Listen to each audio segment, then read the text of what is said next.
Hello mga ka-Chelicious! Ngayon ay magluluto tayo ng napaka-easy to cook mango tapioca.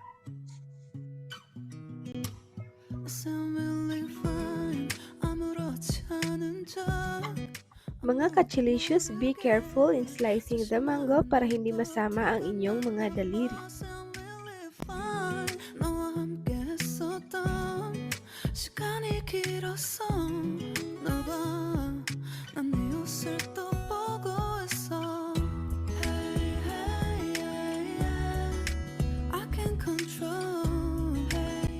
After slicing the mango, make sure to cut the mango into smaller cubes.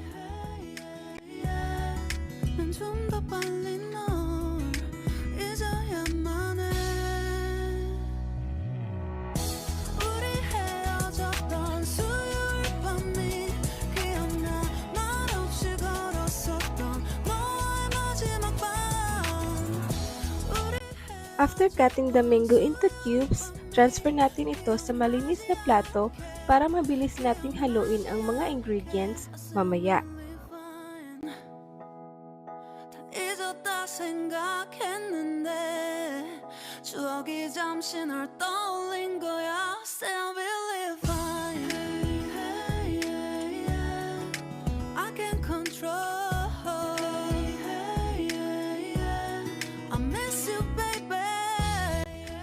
Mga ka-Chelicious, if buo ang tapioca, smash lang natin ito hanggang sa mag-split ang ating buo na tapioca.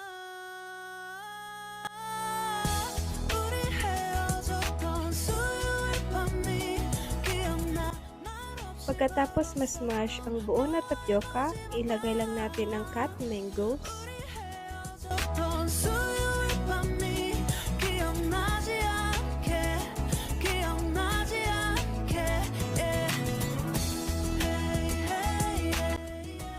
One can of all-purpose cream,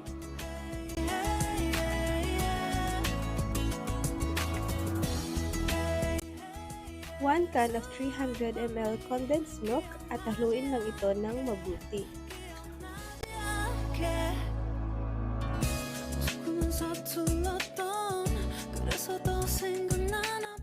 Mga ka-Chelicious, you can add cheese cubes para mas masarap ang ating mango tapioca.